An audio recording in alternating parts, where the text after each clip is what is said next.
church, and I basically told him that I don't know, I'm not sure what the word was that I used, but I told him that he really, really needed to come to a meeting. And sure enough, he listened to me and he showed up at a meeting. And the first night that he was here, Travis showed up. And God just lined that up in the most perfect of ways. So the other day I was asking him who was going to give him his coin, and he said he didn't know. So then I guess about a week later, I asked him again, who's giving you your coin? And he said, you are, if you want to. And then he said, I'm commanding you to come to the meeting. So I did. Yeah. It's really hard to be here, but I wanted to be here for Jeff, and I want to give him this 34. Is that right? 34. 34. 34. There you go.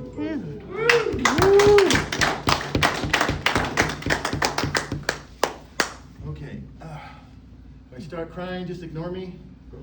My Can we fly name's with you? Jeff, and I am a drug addict. Hey, Jeff. And first of all, I want to thank everyone for coming, and I appreciate you all being here.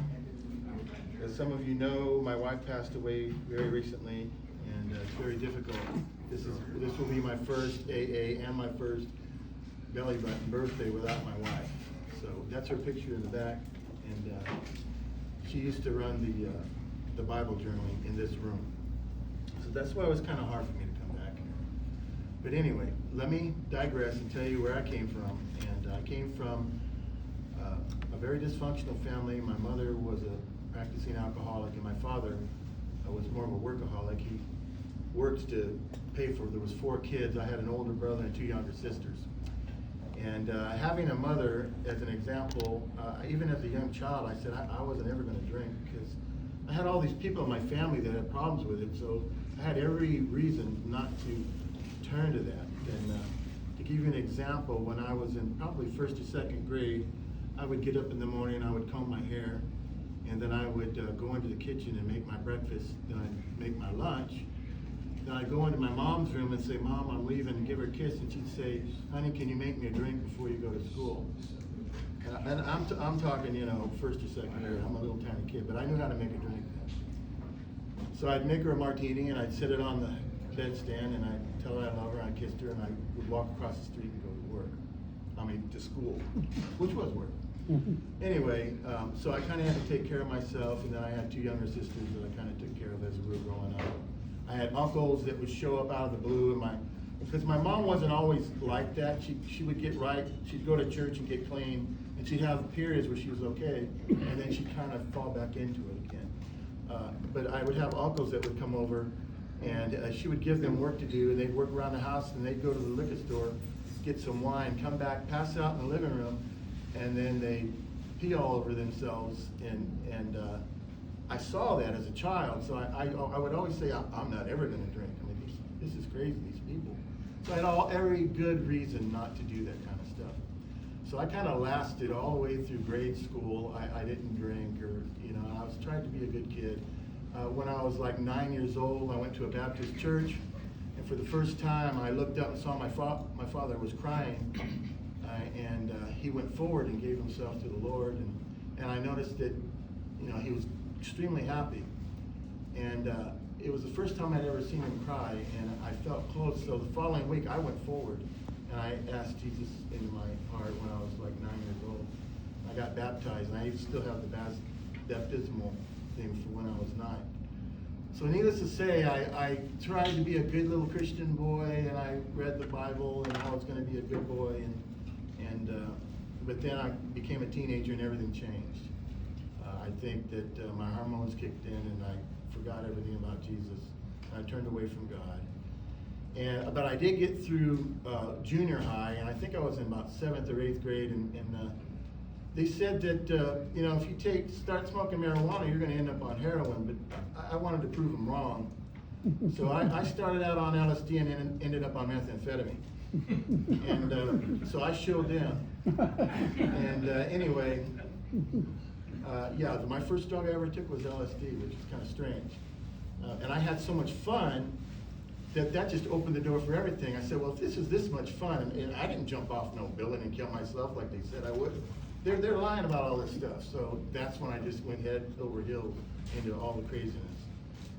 So I got through, barely made it through high school, and on my the week before my graduation in high school, I was out in the park. I did school, and there was a bunch of us kids out there, and we were drinking. And I was sitting on this. I sat down on this bench. We were all drinking. And I kind of went down like this, and then all of a sudden someone was tapping me on the shoulder. I looked up, and it was a police officer. And he said, "What are you doing out here?" And I said, "Well, we're out here drinking." He said, "Who's we?" And I looked around. All the people had split and just left me sitting there.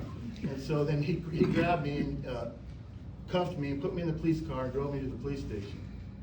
And on the way there, I had some dope in my pocket, so I stuck it down in the seat, and because I didn't want to get caught. And when I got there, my mom came to get me. It was a week before graduation. She talked to them. She convinced them to let me go. And so they let me out of the police station. I went out and got ready to get in the car. I said, "Oh, wait a minute, Mom, I forgot something." I went back behind the police station because I was going to get my drugs back.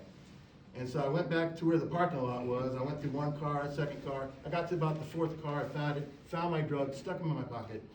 I said, "All right, I got them." So I started to leave, and there was like this wall, and a car pulled up, and they stopped me from leaving. They built it like that so that when they bring the prisoners in, they can't escape. So I thought I was going to get out, but a cop stopped me, and he said, started saying, "What are you doing?" I said, "Well, I was looking for my wallet." And he said, "Oh, really?" And he said, "Well, what's that?" Because the little thing for my drugs is sticking out. So he pulled it, and it went all over the ground. So I hit the ground. I started taking them real fast because I was going to eat the evidence. And then next thing I know, I was so wasted, I was just kind of dozing off, and I came to, and I looked up, and there's two guys driving in the car, the two police officers, and I said, "Where am I going?" They looked back and said, "Oh, we're taking you home." I said, "Oh, that's good." And then they started laughing, and they meant home was juvenile hall. They were on the way to taking me to juvenile hall. And so the next morning I woke up, I had no idea how I got there. And I remember someone put some food under the door, and I went up there and go, "Hey, where am I?" And he said, "Well, you're in correctional custody." I said, "Well, what am I doing here?" And he said, "I don't know." So I said, "Okay." So I got the food, and then someone called me, and I went into this room, and there was my mom sitting there with this guy.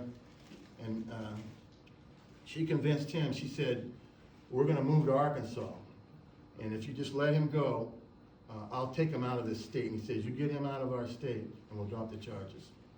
So they dropped the charges. She took me home, and then a week later, after I graduated, we moved to Arkansas. I was there for a few months, and then I decided I didn't like Arkansas, and I had this girl that I liked in California, so I was trying to make plans on going back. And so one night, I got a job in a motel as a bellhop, and I only had the job for about 3 weeks, and I liked it. I made money, and so it was like a weekend. So I went downtown, and I was down there by myself, and I talked some guy into buying me some beer because I think I was only like 17. And so a car pulls up with these guys that I knew from school there, and without saying all the details, I just knew these guys. I got in the car with them and gave them my beers. We passed them out. We were drinking, and then the driver started getting crazy. He decided he's going to do donuts and all this stuff. And I'm screaming, "Let me out of the car! You guys are idiots! Let me out!" And so they pulled behind a liquor store, and we were surrounded by cops. They separated us, threw them on the car, and then they told the cops that the drugs they found in the car were all mine, because I was the guy from California. So they took me into the holding cell. I spent the night in the holding cell. And I just got kicked out of California. And so they called me into this room. I go in the room, there's my mom sitting there, and this guy, and he says, "I'm going to give you 2 choices. And I said, "What's that?" He said, "You can either go to Folsom Prison," which was the worst prison in the United States. He said, "or you can go in the military." He said, "If you go in the military, I'll drop the charges." And I said, "I guess I'm going in the military." So next thing I know, I'm going in the military. I tell them I want to be a draftsman because I was an artist and all this. And They said, sure. So I get in there, I get through boot camp, and then they said, well, you can't be a draftsman, you don't have any experience. So they gave me a list, and I ended up becoming a cook. And so life goes on, and I got in the military, and I thought when I got in there, I'm going to straighten my life up. I was already starting to take drugs, I was getting in trouble. I'm going to clean my life up. So my first duty station was in Moffett Field, which is about 10 minutes from San Francisco. And so that didn't work. I got all the drugs I wanted. And in the military, it was you could do what you wanted as long as you did your job, and they would overlook stuff. And so I partied like crazy all that time. And I went overseas and got in trouble. I ended up coming back, and I finally got out of the military, moved in with my parents, and then I decided that I didn't want to live with my parents because I met this girl. I moved in with this girl, and then I was trying to get my life straightened out. I married her, and then we both ended up back on drugs because I really didn't have any way of not. I didn't know what I know now. So I went into several recovery homes trying to get sober while I was married to this woman. And I would go in for about 2 or 3 months, I'd get clean, I'd go back home, and she was still using, so I'd start using again. I did that at least 4 times. I'd go in a recovery home, try to get clean, go back with her, and I'd start using again. So finally I ended up going to the VA hospital. She kicked me out one night, and that was on October 31st, was the last time I took methamphetamine on Halloween night. And she kicked me out that night, and I was walking down the road, and I walked to my parents' house, and my mom said, you can stay here for a while, but you're gonna have to go into rehab. And I'd already burned all my bridges, I didn't have anywhere to go. So I said, okay. So somehow God led me to the VA hospital. And that was on November 7th of 1988. And then I had to beg them to let me in. They had a real strict system there, and you had to convince the guys in the group that you were serious about getting recovery. They wouldn't let you in. And so I convinced them, they let me in. And from that time on, my wife at the time, if she wanted to see me, she would have to go through the counselors, but they kind of cut off my communication with the people outside, and that's what saved my life. Because I could no longer go back in that situation. And so she started coming to see me. She lasted about 2 weeks, and then she dropped off because she was still using drugs. And they kicked me out of couples group because I didn't have a couple because she wasn't showing up. And then a couple months later, she got a hold of me and said, my mom has annulled our marriage. I said, okay. So they decided they made the decision. I was no longer married to her anymore. I hadn't had any kids, so it wasn't that bad of a thing. It was probably good for me because she was still using. And so I stayed clean for about 1.5 years. And my wedding was erased, and so I was not married anymore. And I got my own apartment. I got a job that was about 20 minutes walking. I didn't have a car, so I would walk to work every day for about 1 year. I walked to work. And all this time I'm going to AA meetings, NA meetings, and very little church at that time. But then I was praying because I didn't want to be alone. I said, God, I really want someone in my life. And but this time I want you to find someone for me, because I have no objection to getting married, but I have this bad habit of not knowing the right people. So I prayed and said, Lord, help me find someone. And so one night I went to a CODA meeting. That's like an Al-Anon. And that's where I met my wife, Marty. So my wife, we got together, we stayed together, we ended up getting married, and she never saw me get high. I was clean for over 1 year when I met her, so she never saw me in that state of mind, which I am so grateful for. And God knew what I needed at the time, because we were so perfect for each other. She needed me and I needed her, and I'm grateful that I met her, because I got to be with her for 30 years. And God blessed us so much. Every job I ever got, God would just supernaturally put me up. I was making all kinds of money, and we started going to church, her and I, after probably about 5 years into sobriety. I started going back to church and going to meetings, going to church, and then little by little I started weeding away from the 12-step. And I got really involved in the church, started studying the Bible, started teaching kids, and then I started teaching adults, and then I really was head over heels in love with Jesus. And to this day, I'm very grateful, because no matter how hard I tried to mess everything up by making all the wrong decisions, God was always interweaving this intricate plan to make everything fall into place. Now when I look back, I'm 66 years old, and I can see how it was all part of a plan that he worked out. And I'm here today to tell you that after 34 years of being clean and sober, by the grace of God, I had to go through I think one of the hardest things that you have to go through is losing your spouse. And by his mercy and grace, I didn't have to drink. I didn't have to use.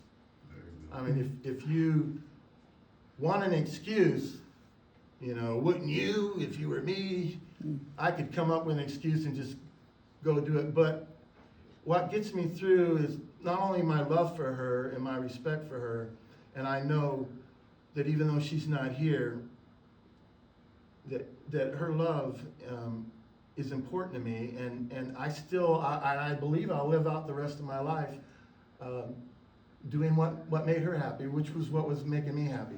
One of the most important things that I learned is early on in our marriage, we would pray together. And I would pray, Lord, make me the husband that you want me to be. And she would pray, Lord, make me the wife that you want me to be. And I'm telling you, God did an awesome job of weaving us together. And, they say that the more you love somebody, when you lose them, it hurts more than, if you don't really love them that much.